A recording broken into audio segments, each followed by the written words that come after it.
बलरामपुर जिला मुख्यालय के संयुक्त जिला कार्यालय परिसर के खनिज शाखा के स्टोर रूम में अचानक आगजनी होने से अफरा तफरी के माहौल बन गए। से एक घटना के ऊपर विपक्ष ढाले राजनीति भी शुरू हो गई है।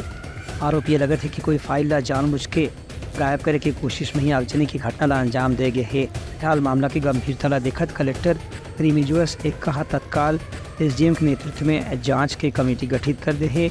उन्हें पुलिस अधीक्षक अपराध दर्ज करके ये मामला में अज्ञात दोषी व्यक्ति के खिलाफ जांच के आदेश भी दिए हैं और ये भी निर्देश जारी करे गए हैं कि जो भी व्यक्ति ये दोषी पाए जाए ओकर खिलाफ कानून के तहत कड़ा कार्रवाई करे जाए। जांच रिपोर्ट आए के बाद कलेक्टर ये भी निर्देश जारी करे हैं कि इनमें जो भी विभागीय अधिकारी के जर भी कहीं असमिलात पकड़ में आई तो ओकरो भी खिलाफ विभागीय कार्रवाई करे जाए। इस संबंध में कलेक्टर पुलिस अधीक्षक ला जांच के प्रतिवेदन भी जमा करे बर निर्देशित करे।